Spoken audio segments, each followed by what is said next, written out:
ಎಲ್ಲರಿಗೂ ನಮಸ್ಕಾರ. ಇವತ್ತಿನ ರೆಸಿಪಿ ಮ್ಯಾಗಿ ಹೇಗ್ ಮಾಡೋದು ನೋಡ್ಕೊಂಡ್ ಬರೋಣ ಬನ್ನಿ. ಮೊದಲು ಈ ತರ ಒಂದು ಕಡೆ ಇಟ್ಕೊಂಡು ಅದಕ್ಕೆ ಒಂದು 3 ಟೇಬಲ್ ಸ್ಪೂನ್ ಆಗುವಷ್ಟು ಎಣ್ಣೆನ ಹಾಕೋತೀನಿ. ಜೊತೆಗೆ ಸ್ವಲ್ಪ 1/2 ಟೇಬಲ್ ಸ್ಪೂನ್ ಆಗುವಷ್ಟು ಸಾಸಿವೆನ ಹಾಕೊಂಡು ಚೆನ್ನಾಗಿ ಸಿಡಿಯೋವರೆಗೂ ವೇಟ್ ಮಾಡ್ಕೋತೀನಿ. ಅಷ್ಟರಲ್ಲಿ ಒಂದೆರಡು ಮೀಡಿಯಂ ಸೈಜ್ ಈರುಳ್ಳಿ ಮತ್ತೆ 3 ಹಸಿಮೆಣಸಿನಕಾಯಿನ ಈ ತರ ಸಣ್ಣ ಸಣ್ಣದಾಗಿ ಹೆಚ್ಚಿ ಇಟ್ಕೊಂಡಿದೀನಿ. ಎಣ್ಣೆ ಕಾಯ್ದಿದೆ, ಸಾಸಿವೆ ಕೂಡ ಸಿಡಿತಿದೆ. ಅದಕ್ಕೆ ಈಗ ಈರುಳ್ಳಿ ಮತ್ತೆ ಹಸಿಮೆಣಸಿನಕಾಯಿನ ಸೇರಿಸ್ಕೊಂಡು ಚೆನ್ನಾಗಿ ಗೋಲ್ಡನ್ ಬ್ರೌನ್ ಬರೋವರೆಗೂ ಫ್ರೈ ಮಾಡ್ಕೋತೀನಿ. ಇವಾಗ ಒಂದು ಮೀಡಿಯಂ ಸೈಜ್ ಟೊಮೊಟೊನ ಸಣ್ಣದಾಗಿ ಹೆಚ್ಚಿ ಅದನ್ನ ಕೂಡ ಸೇರಿಸ್ಕೊತಾ ಇದೀನಿ. ಸೇರಿಸ್ಕೊಂಡು 1/2 ಟೇಬಲ್ ಸ್ಪೂನ್ ಆಗುವಷ್ಟು ಉಪ್ಪನ್ನ ಹಾಕೊಂಡು ಮೀಡಿಯಂ ಫ್ಲೇಮ್ ಅಲ್ಲಿ ಚೆನ್ನಾಗಿ ಟೊಮೊಟೊ ಎಲ್ಲ ಕರಿಬೇಕು ಅಲ್ಲಿವರೆಗೂ ಫ್ರೈ ಮಾಡ್ಕೋತೀನಿ.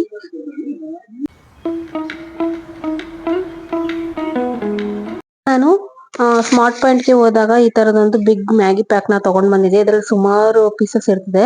ಅದ್ರಲ್ಲಿ ನಾನು ಒಂದು 2 ಪೀಸ್ ಅಷ್ಟೇ ತಗೊಂಡಿದ್ದೀನಿ. ನಾನು ಮತ್ತೆ ನನ್ನ ಹಸ್ಬೆಂಡ್, ಪಾಪ ತಿನ್ನಲ್ಲ, ಹಾಗಾಗಿ ಇದನ್ನ ಹಿಂಗೇನೆ ಹಾಕಲ್ಲ. ನಾನು ನೀಟ್ ಉದ್ದುದ್ದ ಇದ್ರೆ ತಿನ್ನೋಕ್ಕಾಗಲ್ಲ, ಅದಕ್ಕೋಸ್ಕರ ಚೆನ್ನಾಗಿ ಸಣ್ಣ ಸಣ್ಣದಾಗಿ ಪೀಸ್ ಮಾಡ್ಕೋತೀನಿ. ಇದನ್ನ ನೀಟಾಗಿ ಪೀಸ್ ಮಾಡ್ಕೊಂಡು ಕ್ರಾಶ್ ತರ ಮಾಡ್ಕೋತೀನಿ. ಮಾಡ್ಕೊಂಡಾಗ ಬೇಗ ಕೂಡ ಬೇಯುತ್ತೆ, ಜೊತೆಗೆ ತಿನ್ನಕ್ಕೂ ಕೂಡ ಚೆನ್ನಾಗಿರುತ್ತೆ.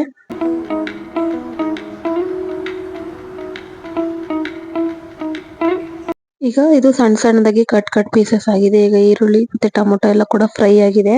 ನಾನು ಉಪ್ಪನ್ನ ಜಾಸ್ತಿ ಸೇರಿಸ್ಕೊತಾ ಇಲ್ಲ, 1/4 ಟೇಬಲ್ ಸ್ಪೂನ್ ಆಗೋಷ್ಟು ಅಷ್ಟೇ ಉಪ್ಪು ಸೇರಿಸ್ಕೊತಾ ಇದ್ದೀನಿ. ಯಾಕಂದ್ರೆ ಮ್ಯಾಗಿ ಮತ್ತೆ ಮ್ಯಾಗಿ ಮಸಾಲೆ ಎರಡರಲ್ಲೂ ಕೂಡ ಉಪ್ಪು ಇರುತ್ತೆ, ಹಾಗಾಗಿ ಉಪ್ಪು ಹಾಕೊಂಡ್ರೆ ತುಂಬಾ ಜಾಸ್ತಿ ಆಗಿಬಿಡುತ್ತೆ. ಈ ಗ್ಲಾಸ್ ಅಳತೆಯಲ್ಲಿ 1 ಗ್ಲಾಸ್ ಅಲ್ಲ 1.5 ಗ್ಲಾಸ್ ಆಗೋಷ್ಟು ನೀರನ್ನ ಹಾಕತೀನಿ. ಮೊದಲು 1 ಗ್ಲಾಸ್ ಹಾಕೊಂಡೆ, ಆಮೇಲೆ ಇನ್ನೂ ಒಂದು ಅರ್ಧ ಗ್ಲಾಸನ್ನ ಹಾಕೊಂಡು ಹೈ ಫ್ಲೇಮ್ ನಲ್ಲಿ ಇಟ್ಕೊಂಡು ಚೆನ್ನಾಗಿ ಕುದಿಯೋವರೆಗೂ ನೋಡ್ಕೋಬೇಕು.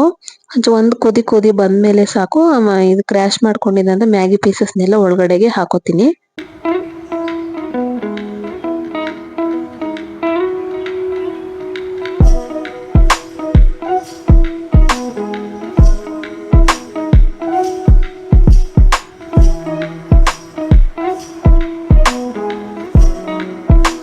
ಹಾಕೊಂಡಿದ್ದಾದ್ಮೇಲೆ ಮೀಡಿಯಂ ಫ್ಲೇಮ್ಗೆ ಇಟ್ಕೋತೀನಿ. ಫ್ಲೇಮ್ ಜಾಸ್ತಿ ಆಗಿದ್ರೆ ಆದ್ರೆ ಬೇಗ ನೀರ್ ಸುಂಡೋಗುತ್ತೆ, ಮತ್ತೆ ಮ್ಯಾಗಿ ಕೂಡ ಚೆನ್ನಾಗಿ ಬೇಯಲ್ಲ. ಹಾಗಾಗಿ ಮೀಡಿಯಂ ಫ್ಲೇಮ್ಗೆ ಇಟ್ಕೊಂಡು ಆಗಾಗ ತಿರ್ಗಿಸ್ಕೊತಾ ಇರ್ತೀನಿ. ಇಲ್ಲಂದ್ರೆ ಕೆಳಗಡೆ ತಳ ಹಿಡಿದ್ ಬಿಡುತ್ತೆ, ನೀರ್ ಕೂಡ ಬೇಗ ಸುಂಡೋಗುತ್ತೆ, ಎಲ್ಲಾ ಕಡೆನೂ ಬೇಯಲ್ಲ. ಹಾಗಾಗಿ ನೋಡಿ ಮೀಡಿಯಂ ಫ್ಲೇಮ್ಗೆ ಇಟ್ಕೊಂಡಿದೀನಿ. ಈಗ ಕುದೀತಾ ಇದೆ. ಇದು ಮುಕ್ಕಾಲ್ ಭಾಗದಷ್ಟು ಆಗ್ಲೇ ಬೆಂದಿದೆ, ಇನ್ನೊಂದು 1/4 ಭಾಗ ಆದ್ರೆ ಸಾಕು ಬೇಯುತ್ತೆ. ಈಗ ಇದಕ್ಕೆ ಮ್ಯಾಗಿ ಮಸಾಲ ಇತ್ತಲ್ಲ ಅದನ್ನ ಕಟ್ ಮಾಡಿ 2 ಮ್ಯಾಗಿ ಹಾಕೊಂಡಿದ್ವಲ್ಲ ಅದಕ್ಕೆ 2 ಮಸಾಲಾನು ಕೂಡ ಸೇರಿಸ್ಕೊತಾ ಇದೀನಿ.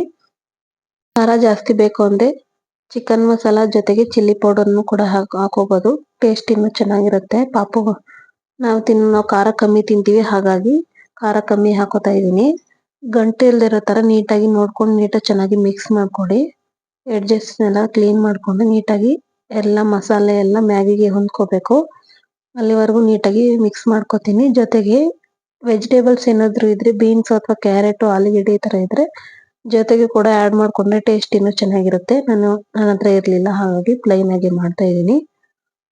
ಇಷ್ಟ ಆಗಿದೆ. ಇವಾಗ ಮುಕ್ಕಾಲ್ ಭಾಗದಷ್ಟು ಪೂರ ಬೆಂದಿದೆ.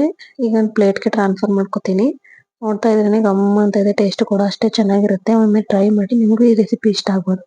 ಈ ರೆಸಿಪಿ ನಿಮ್ಗೆ ಇಷ್ಟ ಆಗಿದ್ರೆ ನಮ್ಮ ಚಾನಲ್ ಅನ್ನು ಸಬ್ಸ್ಕ್ರೈಬ್ ಮಾಡಿ, ಲೈಕ್ ಮಾಡಿ, ಶೇರ್ ಮಾಡಿ, ಮತ್ತೆ ಕಮೆಂಟ್ ಮಾಡೋದನ್ನ ಮರಿಬೇಡಿ. Thanks for watching.